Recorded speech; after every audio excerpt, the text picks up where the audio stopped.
جنډه چې شته د نشنل ایجنډې عالمي حیثیت چې دی او د محکومو قومو په تحریکونو د الجزایر چې په افریقا کې د افریقا په نارت کې په شمال کې یو ملک دی دا چې دی یو سل دیرس که نظریه ده خو د کام دپاره د وطن دپاره چې زموږ کوم ټول مسایل او پریشانیان د نشنل ایجنډې یا د کامي ایجنډې خبره ډېره زیاته کېږي. دا خبره زموږ صوبایي صدر مرکزی سیکریټري اور پخوانی سینیټر ملي شهید عثمان خان کاکړ هم ډېره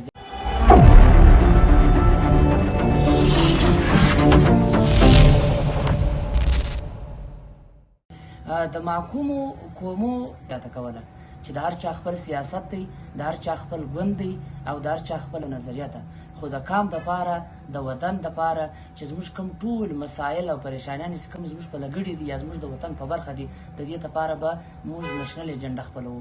راځئ نن پر دې خبره کوو چې نشنل ایجنډه چې شته د نشنل ایجنډې عالمي حیثیت چې دی او د محکومو قومو په تحریکونو په دې څه کردار ادا کړی دی یا د محکومو قومو په نازت کې د نشنل ایجنډې د کامي ایجنډې څه کردار ادا کړی دی پر دې خبره کوو.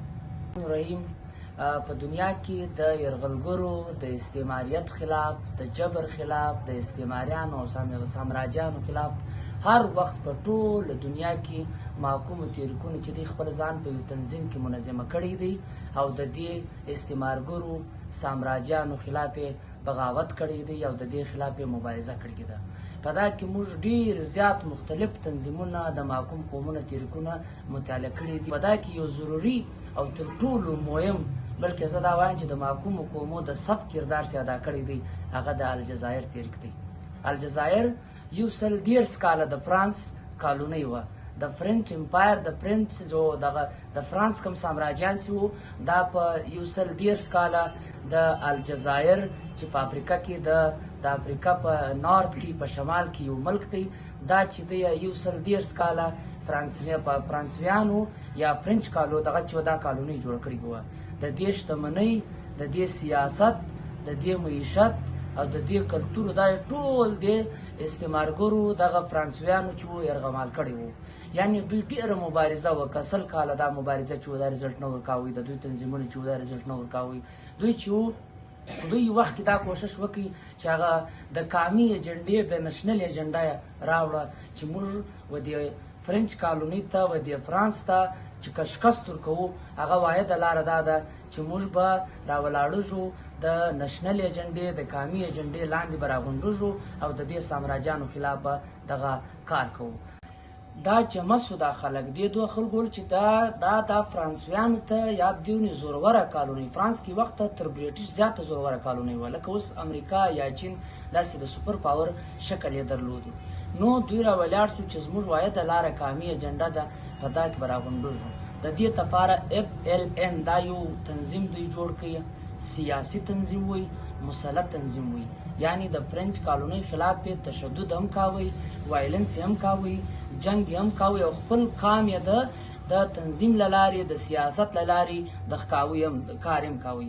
یعنې دوی اوله وار دا کار وکړي چې دا کشمي تنظیمونه یې جوړ کړو، د هغه په ضلعو کې کمانډران جوړ کړل. هغه کمانډران چې وو بیا مسلط چیرې چې به هم د فرنچ خلک لیدل یا موقع پیدا کول هغه به ویستل ځای په ځای. بیا به دوی به مبارزه کوله، مبارزه سیاسي مبارزه به کوله، یعنې د خپلې ژبې دپاره به کار کاوی، د خپل کلچر دپاره به کار کاوی.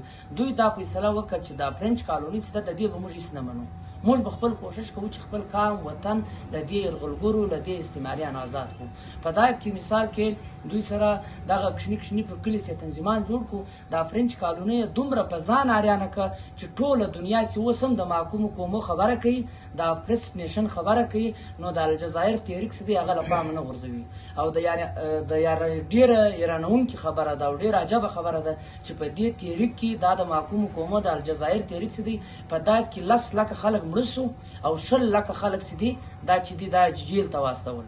بیا راولاړ سو دغه فرانسویان چې وو دا د کومه فرنچ کالونۍ چې دا مسلمانان دي د الجزایر په دا کې راولاړ سو.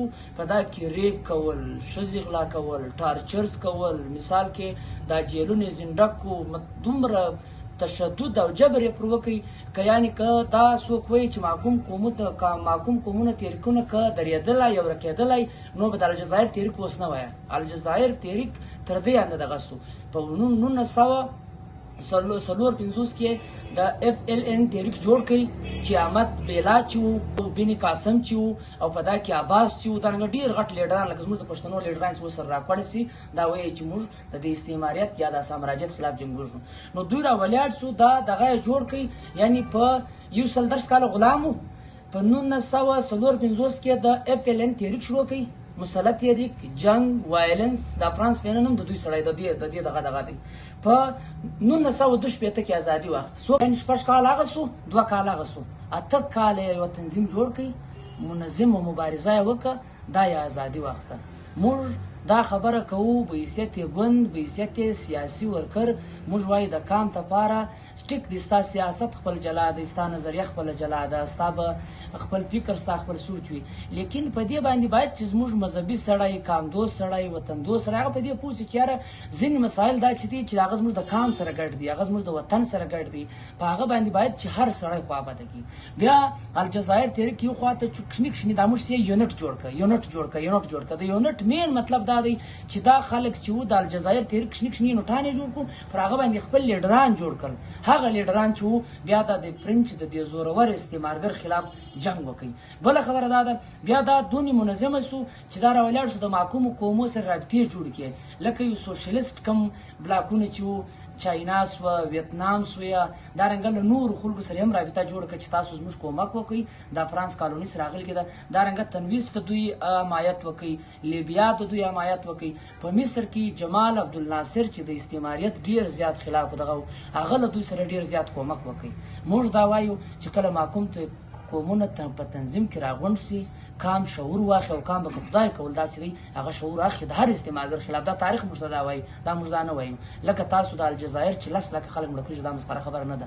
20 لکه خلک جیل کېږي، بیا هم چې دی خپل ازادي اخلي. دا ټیم الجزایر په افریقا کې یو ملک دی، ډېر خوشحاله ملک دی، شتمن ملک دی، آزاد او خپل ژوند لري، آزاد خپل معیشت لري، آزاد خپل سیاست لري. نو دا کامونه چې دي دا د 20مې صدۍ یا د 20مې صدۍ کې دا کامونه جوړ شوي دي، نیشن سټیټس دی، او دا ټیم د نیشن سټیټ بغیر یو کام ترقي نشي کولی، او دا چې دی د دې لپاره ډېر زیات ضروري دی. نو موږ په کار دی دغه الجزایر تحریک چې دا د ځان لپاره ایډیل کو، او ایډیل تحریکونه چې کوم ځوان مطالعه کوي، سیاسي کارکونه مطالعه کوي، هغه ته لار ورکوي. تاریخ خلک به دې وایي چې دوی له ماضي زده کړه وکړي او د مستقبل لپاره خپل کام، خپل وطن ته لاره ولټوي. کور مو ودان ډېره زیاته